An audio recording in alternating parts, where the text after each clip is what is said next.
Sí, profe, sí se ve. Sí, profe. Gracias, chiquillos. Entonces, como hemos estado viendo la clase anterior y esta clase, nos encontramos, ¿no es cierto?, con esta clase de alimentación animal. La sesión ya nos correspondería ya a la sesión 12 y 13 en este caso. Entonces, ¿qué vimos la clase pasada? Vimos que la alimentación estudia las distintas materias primas utilizadas, ¿no es cierto? Nos enfocamos en estos conceptos de la composición de los alimentos, su digestibilidad, palatabilidad. ¿Alguien recuerda cuál era el concepto de palatabilidad que lo conversamos en la clase pasada? Ahí viene uno, ¿no? Acepte. Acepte. ¿Qué significaba la palatabilidad de un alimento?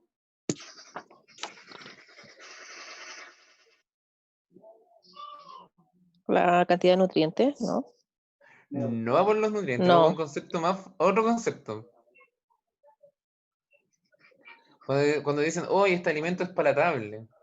Acá. ¿Qué significa cuando un alimento era bien palatable? ¿Que es rico? Eso, es qué tan gustoso es. ¿Ya? En palabras sensibles, qué tan agradable, qué tan rico es ese alimento el paladar. para el paladar de los animales, ¿no es cierto? Claro. También se ocupa palatabilidad, ¿no es cierto?, en los humanos. Tiene que ver con el sabor de las cosas en realidad. Entonces la alimentación trata, ¿no es cierto?, de mejorar la palatabilidad.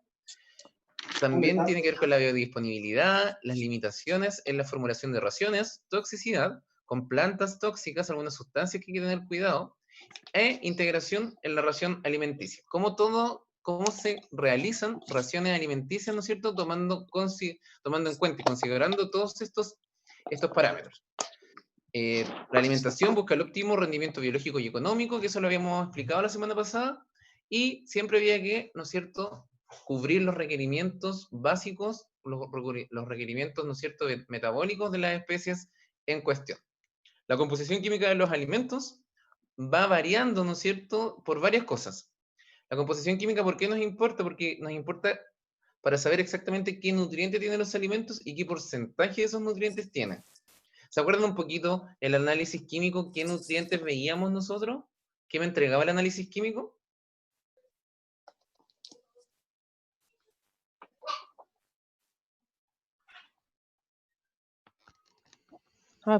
Lo que habló usted sobre la humedad, sobre las Sí, proteínas, bien. la grasa, la Exacto. fibra. Bien. Proteína, humedad. Aunque no se llamaba exactamente proteína, pero se llamaba proteína bruta, ¿no es cierto? Pero era la proteína. La grasa era ya. el extracto etéreo, bien. La humedad lo dijiste súper bien. La fibra, ¿no es cierto? El extracto no nitrogenado y básicamente. Y las cenizas Carbohidratos. también. El extracto no nitrogenado corresponde a los carbohidratos. Entonces, Ya. todos estos porcentajes de estos nutrientes van a variar, ¿no es cierto?, de un alimento a otro. Por ejemplo, cuando son estos alimentos de tipo vegetales, dependiendo de su grado de madurez, van a tener ciertos componentes, ¿no es cierto?, en mayor cantidad y otros en menor cantidad. Cuando las plantas son más jóvenes, cuando ya son más viejas, ¿ya? Las condiciones climáticas y geográficas donde se consiguen estos alimentos, ¿no es cierto? La forma de cosechar y preparar estos alimentos va a influir en su composición química. Para esto, para determinar esta composición química, existen métodos de laboratorio. Nosotros vimos dos, en el análisis químico proximal, ¿no es cierto?, o análisis proximal, y el método de Van Soest. A recordar un poquito que el análisis químico proximal se inventó en Alemania hace más de 100 años, ¿no es cierto? Y justamente lo que no me respondió, parece que la Dañana por ahí, ¿qué es lo que me entrega el análisis químico proximal o el análisis químico de los alimentos? El porcentaje de humedad, el porcentaje de ceniza, de proteína, grasa, fibra, ¿no es cierto? Y extracto no nitrogenado. El método de Van Soest, que es, ¿no es cierto?, complementario al análisis químico, el de base es el análisis químico. Después, yo para hacer un examen más detallado, utilizo el de Van Soest, el cual me ayuda a ver si esa fibra que contienen los alimentos, ¿no es cierto?, sobre todo de origen vegetal. Acuérdense, nosotros vamos a encontrar fibra a ver, les voy a preguntar. ¿Nosotros podríamos encontrar fibra en alimentos de origen animal? ¿Sí, no? Muy poca. ¿Muy poca? Encontramos muy poca, no encontramos nada, encontramos muy poca, encontramos mucho. No, yo creo que no encontramos. Ya, ¿por qué? Justifique su respuesta. Porque la fibra la encontramos en los alimentos no sé, por en el trigo, las cosas con fibra, no sé cómo explicarlo. ¿Ya? ¿Y esos alimentos son de Pero origen no, animal o son de origen vegetal, vegetal? Pues, ¿no es cierto? vegetal. ¿A dónde estaba la fibra? Acuérdense que la fibra prácticamente era la hemicelulosa, la celulosa, la lignina, que estas se encuentran en la pared celular de las células vegetales. Entonces no vamos a encontrar fibra en la carne, por ejemplo, porque básicamente las células animales, ¿no es cierto?, no tienen pared celular. ¿Ya? Entonces la fibra es prácticamente exclusiva de los vegetales. Entonces, esta fibra, como nosotros ya hablamos una clase, ¿se acuerda? Casi todo un bloque de la fibra, que era de difícil digestión, que los monogástricos no poseían enzimas suficientes, adecuadas para degradar esta fibra, y por eso los herbívoros, ¿ya? Habían desarrollado, ¿no es cierto?, esta asociación con bacterias, ¿no es cierto?, para que ellas le ayudaran a digerir esta fibra, estas bacterias, esta microbiota, lograba degradar esta fibra. Por eso habían evolucionado, ¿no es cierto?, ciertos animales herbívoros y habían generado algo que se llama rumen, algo que se llama retículo, ¿no es cierto?, donde se alojan todos estos microorganismos que ayudan a degradar la fibra.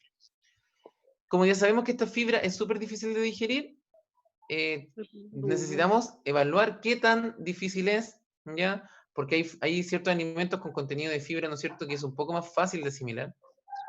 Una que es relativamente difícil de asimilar y una que de frentón no se puede asimilar, ¿no es cierto? Y digerir, ¿ya? Cuesta demasiado, mucho más. Entonces, eso me ayuda el método de Van Soest. Me ayuda a determinar el grado de lo asimilable que es una fibra. También hablamos de la determinación de la digestibilidad, hablamos de la digestibilidad en vivo, ¿no es cierto? In vitro y in situ, las explicamos cada una de ellas en la clase anterior. Ahí los invito a que vuelvan a leerlas y a entenderlas un poquito. Factores que afectan esta digestibilidad, habíamos hablado de la edad del animal, que la especie influía, la composición del alimento y la composición de la dieta. ¿Ya? Tamaño de la partícula del alimento, la cocción del alimento. Recordad que la cocción es cuán cocido está un alimento. Tratamientos químicos que se le hayan hecho previo a ser alimentados a animales con estas materias primas, ¿no es cierto? Y hay otros factores que hablamos que ciertos ingredientes, ¿no es cierto? Como los glucanos de cebada, ¿no es cierto? Los taninos en el sorgo a veces disminuían la digestibilidad. También hablamos, que es importante, de factores que intervienen o que afectan el consumo de alimentos de parte de los animales. Generalmente el nivel energético en los alimentos habíamos alcanzado a conversar, ¿no es cierto? Que entre más energético en el alimento, esto tendía a suprimir el consumo, ¿no es cierto? Es el caso cuando uno se come un pedacito de torta bien dulce con manjar, de chocolate, ¿no es cierto? Generalmente uno queda inmediatamente satisfecho y después cuesta quedar con hambre después de eso, ¿no es cierto? ¿Y por qué? Porque, por ejemplo, un pastel de estas características tiene altas cantidades de glucosa y la glucosa es uno de los reguladores del apetito y del consumo en los monogástricos. Entonces nosotros, entre más glucosa consumimos en un alimento, va, ¿no es cierto?, ir inversamente proporcional con el consumo. Va a disminuir el consumo, va a disminuir el apetito. Al contrario, si me alimento con muy poca glucosa, generalmente voy a tener más hambre. Eso pasa en los monogástricos. En los rumiantes, el efecto que hace, el mismo efecto que de regulación que tiene la glucosa, lo generan los famosos ácidos grasos volátiles. Que dijimos que eran 3, acético, propiónico y butírico. También habíamos hablado en contenido de proteínas, ¿no es cierto? Que entre más y mejor proteína contenía un alimento, ¿no es cierto? Este alimento también disminuye el consumo. Y al contrario, entre tengo un alimento con menor calidad de proteína, menor cantidad de proteína, va a necesitar consumir mayor cantidad de ese alimento. Es lo que siempre el ejemplo que doy para que se entienda esto, es cuando yo cambio de alimento ahí malito nomás del supermercado, ¿no es cierto?, a un alimento de premium o super premium, ¿no es cierto?, que tienen mucha mejor cantidad de proteínas y mejor calidad de proteínas. ¿Cómo se ve en qué va a depender la calidad de la proteína del alimento? De la fuente de proteína que tenga ese alimento. Generalmente en el rótulo lo declara. Nosotros, una de las últimas clases, vamos a ver todo lo que es el rotulado de alimentos para perros y gatos, y vamos a ver los alimentos tóxicos. Con eso vamos a terminar el curso, así que ya estábamos, chiquillos, nos quedan las últimas clases. La palatabilidad ya habíamos visto qué tan gustoso o no era un alimento. Habíamos hablado que qué tan gustoso es para los órganos de los sentidos, ¿no es cierto? Por ahí el Daniel dijo el paladar. Claro, el paladar va a ser importante para las especies animales que se rijan por el gusto. Pero, por ejemplo, las aves ocupan muy poco el sabor del gusto para seleccionar sus alimentos. Ellos ocupan más las texturas, ¿no es cierto? Para cazar la vista, la tienen desarrollada, y la textura para comer, más que el sabor en sí. Y así, por ejemplo, los gatos y los perros tienden una simpatía o un gusto, ¿no es cierto?, por los alimentos dulces, y los gatos van a preferir siempre la carne, ¿ya? Los herbívoros tampoco tienen las especies herbívoras, ¿ya?, tampoco tienen un paladar muy exigente. Por eso a veces el pasto puede haber ensilados que están bien ácidos y ellos los van a consumir igual, ¿ya? Ellos se preocupan por otras cosas, el contenido, muchas veces la dureza, ¿ya?, la cantidad, que tenga más forraje, o otras características que no tienen que ver con el sabor en sí. Toxinas presentes en los alimentos, ¿no es cierto? Granos empleados. Hay que tener cuidado que toxinas importantes en los alimentos son las aflatoxinas y las ocratoxinas, ¿ya? Finalmente, la temperatura. ¿Se acuerdan que habíamos hablado de los animales homeotermos la clase pasada? Sí, profe. ¿Cuáles eran los animales homeotermos? Las aves y los mamíferos, Bien. ¿Y ellos por qué se caracterizaban? por regular su temperatura, dependiendo de la temperatura que hay afuera, en el Iba ambiente. todo también. No, ya, Ellos entonces regulan solo su regalaron temperatura independiente de la temperatura que hay afuera, a ¿ya? independiente. Independiente. Por ejemplo, nosotros ahora podemos estar hace mucho frío, y nosotros nuestra temperatura corporal, ¿no es cierto?, es de 37, 36, 37 grados, ¿ya?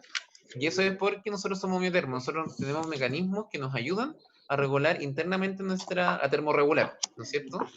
En cambio, en esta época, las serpientes, los reptiles, aves y anfibios, con estos climas fríos, se quieren morir ellos.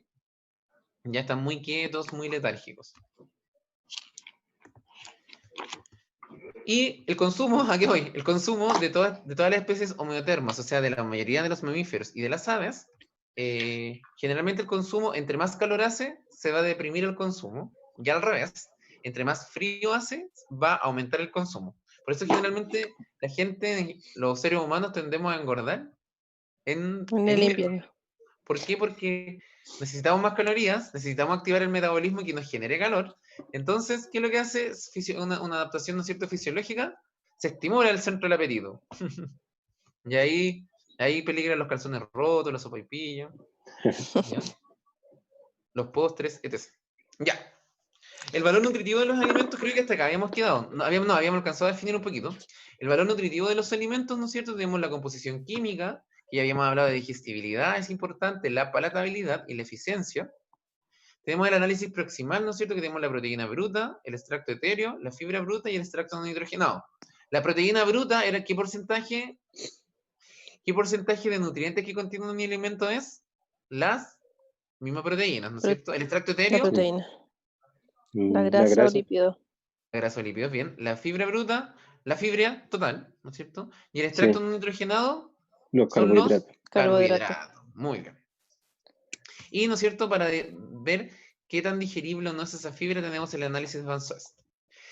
Este recuadro se los mostré en la clase pasada, repasarlo brevemente, ¿no es cierto? Todos los alimentos tienen su porcentaje de agua y de materia seca, ¿ya? Nosotros, ¿cómo determinamos la materia seca? Sacando todo el agua, evaporándola, ¿ya? Metiéndola a hornos especiales como la mufla. Nos olvidamos del agua, nos quedamos con la materia seca, que es lo realmente nutritivo que tiene un alimento. Y vemos que esta materia seca se divide en dos, en materia seca orgánica y materia seca inorgánica. Dentro de la materia seca orgánica tenemos todas las biomoléculas o nutrientes que ya hemos estudiado en este curso: carbohidratos, lípidos, proteínas, distintos ácidos nucleicos, ¿no es cierto?, y vitaminas. Y finalmente, dentro de la materia seca inorgánica tenemos todos los que son los minerales. Humedad, ceniza, proteína bruta, extracto etéreo, fibra bruta y extracto nitrogenado, los vimos, los explicamos la clase anterior. Les aprovecho de pasar el aviso, que ya a lo mejor ustedes ya lo vieron, pero le subí un texto al aula que las define uno por uno, con más detalle, entonces para que lo lean, para que se interioricen un poquito más en cómo se realiza cada una de estas determinaciones y la importancia que tiene para formular las dietas, ¿no es cierto? Que eso es lo que importa. Porque a mí, ¿qué diablo me va a importar que cuánta fibra bruta no tenga un alimento? Me va a importar porque por ejemplo, la fibra bruta va a ir en directa relación con la digestibilidad que tiene un alimento. ¿Qué me va a importar la proteína bruta? Me va a importar porque un alimento, la calidad de un alimento, básicamente se basa en relación a lo que es el porcentaje de proteínas, sobre todo que tenga proteínas de buena calidad o proteínas, ¿cierto?, con aminoácidos esenciales. El extracto etéreo me va a aportar energía, me va a aportar lípidos, ¿no es cierto?, etcétera. Así que es súper importante esta va a ser una de las bases en el fondo que les va a servir para el ramo que van a tener en segundo año, ¿no es cierto?, de nutrición, ¿ya? Y de formulación de raciones, ya que esto está más enfocado en mayores después del próximo año. La composición porcentual del cuerpo, acá vemos, ¿no es cierto?, ciertos porcentajes que tiene la carne de bovinos, ovejas, cerdos, gallinas y conejos. Acá cabe destacar, ¿no es cierto?, que ya lo habíamos revisado brevemente, pero cabe destacar que, por ejemplo, la carne de conejo tiene un gran porcentaje de agua en su musculatura, ¿ya?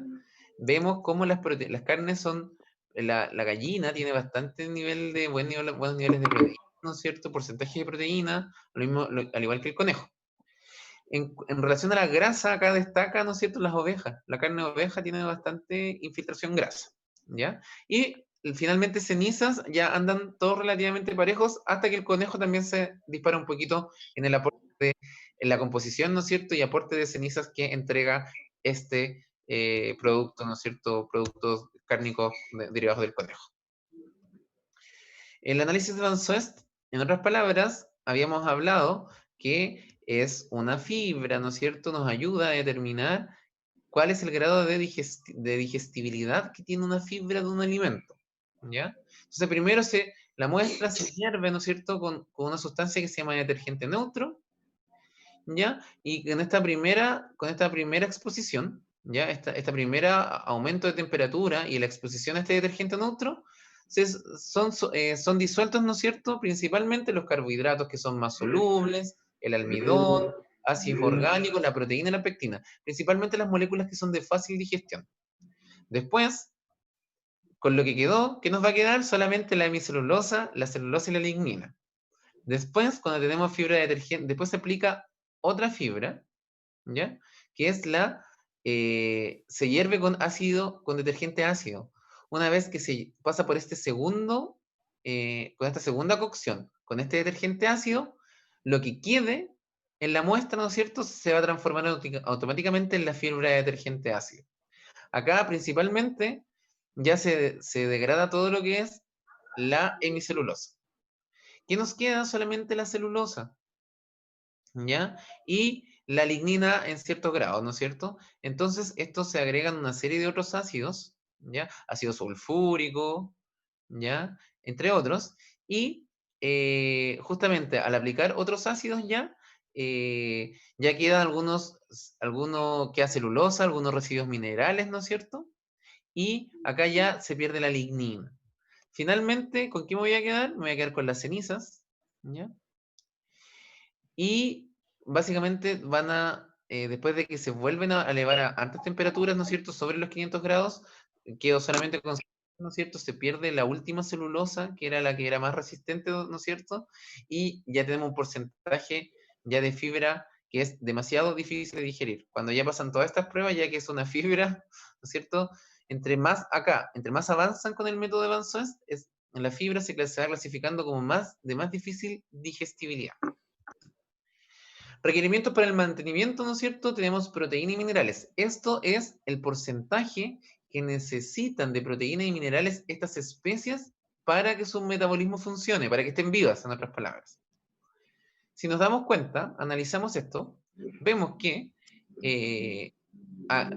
por ejemplo, el ganado, la especie bovina como tal, tiene hartos requerimientos, ¿ya? Si nos fijamos, tiene hartos requerimientos, ¿no es cierto?, de proteínas en general, y si ustedes se fijan, el calcio también son altos. Dentro de los requerimientos de calcio, ¿cuáles es el animal, ¿no es cierto?, de estos que tiene, ¿no es cierto?, mayores requerimientos. Básicamente, en el tema del calcio, lo es el ganado lechero. ¿Por qué ustedes pensarán? Antes que todo, comentarles que los bovinos se utilizan en producción. Existen razas de bovinos, ¿ya? Tenemos la Holstein Friesian, tenemos la Hereford, tenemos el overo colorado, el overo negro, el clavel alemán, una serie de razas bovinas, y estas razas se van criando dependiendo de para qué sirven más, cuál es su propósito. Por eso tenemos ganado de leche, por un lado, y ganado de carne. Tenemos entonces razas lecheras y razas de carne, y tenemos razas de bovinos que se utilizan para dar carne y para dar leche. Esas razas se denominan razas de doble propósito. ¿Ya? No sé si alguien sabía esto. No, profe, no sabía yo. Sí, profe. Sí, bueno, alguien, a los que estudiaron en colegio agrícolas, yo sé que lo sabían, y a los que viven más cerca del campo, cerca de animales, también lo saben, ¿no es cierto? Entonces, si ustedes se fijan dentro de todas estas especies, Sí, no sé. en tu caso Seba, pues sí, seguramente lo están viendo en los ramos ya de producción pecuaria, ¿no es cierto? No se preocupen, que a los que les gustan las vacas, los equinos, les gustan los animales mayores, próximo semestre van a tener muchos animales mayores, ¿ya? Entonces, si ustedes se fijan de todas estas especies, todos estos ejemplos que acá hay, uno de los mayores requerimientos de calcio es de las vacas lecheras, en el fondo, de las razas que se utilizan para, como propósito, la leche. ¿Por qué ustedes creen que ocurre esto? Que sus requerimientos son más altos en calcio versus los otros minerales. Porque O versus tiene la que, otra especie, mejor dicho. tiene que producir más leche, yo creo, ¿no? O sea, tiene Porque que producir leche, ellas claro. pierden más calcio. Exacto. Recordar que en todas las especies mamíferas, sobre todo en el ganado lechero, en el ganado bovino, la etapa de la lactancia, tanto la etapa de la gestación, pero aún más la etapa de la lactancia, es la etapa donde más requerimientos energéticos tiene un bovino. ¿Ya? Es más, si ustedes no se suministra adecuadamente en el parto, ¿no es cierto?, energéticamente a los bovinos, después que ya paren, ¿no es cierto?, comienza la producción de leche y se les genera algo que se llama hipocalcemia o fiebre de leche.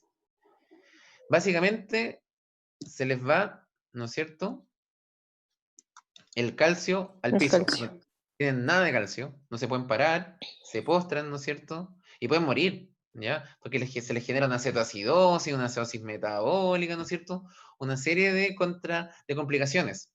¿Y por qué? Porque siempre, generalmente, las vacas, en los primeros, ¿no es cierto?, en los últimos meses de gestación y las primeras semanas y mes de lactancia tienen un balance energético negativo. ¿Esto qué quiere decir? Que las vacas, a lo que voy con todo esto, que generalmente la lactancia es una época, es una etapa fisiológica de las especies, de las hembras mamíferas, que es la más demandante en nutrientes. ¿Por qué? Porque toda esa leche que producen, ¿de dónde creen que sale toda esa leche? De los nutrientes, de las reservas. ¿De quién saldrán todos los nutrientes, Sí. todos los minerales, todas las proteínas que van en la leche? ¿De las reservas de quién salen? De la madre. Hembra, ¿no es cierto?, de la madre. Así que es cuando hay que suplementar especialmente a todas las especies cuando están en lactancia, ¿ya? Ya sean animales mayores o menores, deben ser correctamente suplementadas. A las perras también les puede dar hipocalcemia, ¿ya? Es menos frecuente, pero sí hay casos que ocurre. Y también es por manejo alimentarios inadecuados durante la gestación, ¿ya?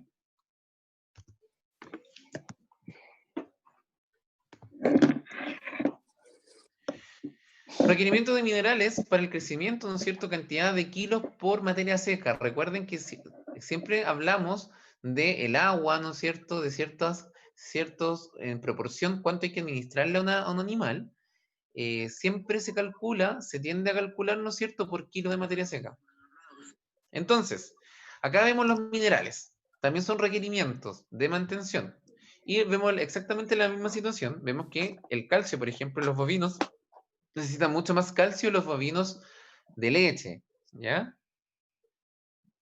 Vemos que más hierro también, ¿ya? El hierro también aparte de requerirse, ¿no es cierto?, para una correcta función de lo que es la sangre, ¿no es cierto?, las células en médula ósea, la producción de células sanguíneas, también, ¿no es cierto?, tiene un gran aporte la leche. Entonces, la hembra gestando o lactando, ¿no es cierto?, sí necesita grandes aportes de hierro, etc. Si ustedes ven, ahí los equinos necesitan menos calcio, ¿ya? Los equinos andan bastante sobrios con sus requerimientos. Bueno, el hierro ellos también lo necesitan. Recuerden que los equinos tienen hematocritos muy altos. Ellos generan muchos glóbulos rojos fisiológicamente, ¿ya? Eso es porque sobre todo los caballos que son destinados a carreras, a los finos sangre de carrera. Tienen hematocritos sobre 60, 70. Eso es una monstruosidad, es mucho. Pero para ellos es normal. Cualquier otro animal estaría enfermo con tantos glóbulos rojos. Para ellos es normal. Y por eso lo vamos a ver con más detalle, ¿no es cierto?, el próximo semestre en laboratorio clínico. Entonces, clasificación y característica de los animales. Clasificación y característica de los alimentos, ¿ya? También yo les había subido un texto de esto, pero es bueno que lo repasemos. ¿Cómo se clasifican los principales alimentos utilizados en alimentación animal? Las principales materias primas. Primero tenemos la gran categoría que son los alimentos voluminosos, ¿ya? ¿Qué nos encontramos en alimentos voluminosos? Principalmente los forrajes, los pastos, los subproductos del procesamiento agrícola, ¿no es cierto? ¿Cuál es la característica? Lo vamos a ver un poquito más adelante. Por otro lado tenemos los alimentos concentrados, que pueden ser proteicos o energéticos, ¿no es cierto? Y aditivos que pueden ser nutricionales y no nutricionales. Entonces, un poquito de los alimentos voluminosos son los pastos, forrajes, ¿no es cierto?, residuos agrícolas, como subproductos de la industria agrícola, ¿ya? Por ejemplo, el bagazo de caña de azúcar, la paja de arroz. La paja es como la cascarilla del arroz, ¿no es cierto? Por lo general, son alimentos voluminosos, ¿ya? Poco digestibles y tienen pocos nutrientes. Sin embargo, los pastos son jóvenes. Cuando son jóvenes, ¿no es cierto?, su digestibilidad y valor nutritivo de materia seca son altos. Después de espigar y florecer, aumentan gradualmente los componentes digeribles y no digeribles, como la lignina, y disminuye el valor nutritivo. Por ejemplo, los tallos y las hojas tienden a no ser tan nutritivas. Lo que tiene mayor concentración de nutrientes en las plantas es el fruto, son las flores, ¿no es cierto? Generalmente las estructuras reproductivas de las plantas son las que la planta tira todos los nutrientes para allá. Generalmente los alimentos voluminosos aportan a la dieta, ¿no es cierto?, más que nutrientes en sí, van administrando, como su nombre lo dice, volumen. Son el mayor porcentaje que tiene una ración de alimentos, son alimentos voluminosos, ¿ya? Aportan saciedad, aportan fibra, ¿no es cierto? Más que nada son las funciones. Si yo le diera 100% de alimentos voluminosos a un animal, lo más probable, como son altos en fibra, no llegaría a los requerimientos nutricionales mínimos. ¿Qué es lo que se hace para esto? Se complementan con los famosos concentrados. ¿Qué son los concentrados? Con precaución, Luis, puede generar cólico. ¿Ya? Yo tuve un caballo, una amiga que comía un pelón de almendra a diestra y siniestra y le generó cólico. Así que hay que tener cuidado con el pelón de almendra. ¿Ya? Entonces, alimentos concentrados son aquellos de origen animal y vegetal que pueden ser proteicos o energéticos, y donde los pueden estar contenidos los concentrados pueden ser frutas, pueden ser granos, ¿ya?, o subproductos de los granos, alimentos basados en harinas, ¿ya?, y algunos alimentos como la harina de pescado. Generalmente son menos voluminosos, no ocupan espacio en la ración, pero sí tienen alta digestibilidad y tienen alto valor nutritivo, ¿ya? Por ejemplo, los granos de cereales pueden ser un buen concentrado porque son ricos en carbohidratos, proteínas y lípidos. Sobre todo dependiendo de la especie, si son gramíneas o leguminosas. Por ejemplo, el maíz, el trigo y el sorgo son ricos en almidón, la soya es rica en proteínas, y el girasol y la semilla, todas estas plantas, ¿no es cierto?, el girasol sobre todo, son ricos en lípidos. Obviamente que son lípidos, proteínas y carbohidratos de origen vegetal. Siempre es bueno ir variando, ¿no es cierto?, estos porcentajes, pero generalmente la mayor cantidad la ocupan los voluminosos, y yo para terminar de cubrir las necesidades, relleno este espacio, pequeño espacio que queda, con los concentrados. Tampoco se le puede dar 100% concentrado a un animal, porque también puede generar estragos en su sistema digestivo. Eso lo van a ver al revés y al derecho cuando pasen el próximo año. ¿Ya? Subproducto del procesamiento de productos agrícolas, ¿no es cierto? Tenemos esta serie, la industria agrícola genera una serie de subproductos como desechos, ¿ya? Por ejemplo, algunos granos, ¿no es cierto? La melaza son todos estos desechos que quedan del procesamiento de conservas, por ejemplo, ya de frutas, de la fabricación de mermeladas, ¿ya? Todo eso después se utiliza, en vez de eliminarse todos estos residuos, se utilizan en la alimentación animal, ¿ya? En la frecha de cervecería, entre otros, ¿ya? Todos estos subproductos se utilizan como una fuente de alimento valioso, debido a que muchos de ellos contienen una gran cantidad de agua, pero requieren atención para su manipulación y sobre todo su conservación. Esto no se puede contaminar con nada ya, tampoco duran tanto tiempo, entonces, bueno, hay que conservarlos y manipularlos de manera adecuada, ¿ya? Para evitar el enranciamiento sobre todo. Residuos de los alimentos, ¿no es cierto? Para alimentación animal se pueden utilizar residuos, ya que son de alimentos destinados para el consumo humano, teniendo en cuenta algunas consideraciones, ¿ya? Por ejemplo, se debe seleccionar el material, ¿no es cierto?, a suministrar, eliminar elementos que puedan causar daños a los animales, ¿ya? Por ejemplo, si voy a dar una harinilla, voy a dar, ¿no es cierto?, algún ensilado, hay que evitar que no tenga restos de hueso, restos de madera, restos de papel, metal, o hay que tener ojo con los clavos con los bovinos, ¿ya? Porque, no sé si alguien tiene bovinos, pero cuando una vaca ahí en el pasto, en algún momento, en alguna cerca, en el forraje se metió un clavo y se lo come, se la traga una vaca, es todo un problema. No sé si alguien lo ha escuchado eso. No, profe. No, que puede causar esta famosa alambre también. reticulopericarditis, ¿ya? Que es cuando el clavo sale por el retículo, rumen retículo y empieza a enterrarse en el pericardio del corazón, ¿ya? Es grave eso. Entonces hay que tener mucho cuidado hay que seleccionar bien el alimento que se le está dando, se deja en los comedores de estos animales, ¿no es cierto?, en estos comederos, y obviamente evitar que tenga plástico, madera, ¿no es cierto?, restos de hueso, etc. Bueno, hueso y pedazos de madera dañan órganos bucales y digestivos, ¿no es cierto? El papel y el aluminio pueden generar obstrucción, etc.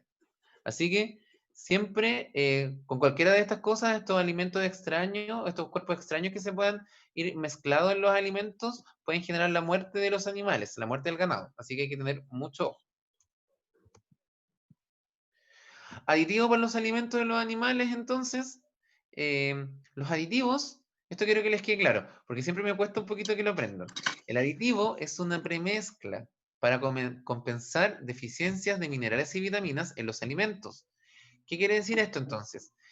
Que los aditivos son los famosos suplementos alimenticios. No sé si han escuchado de los suplementos.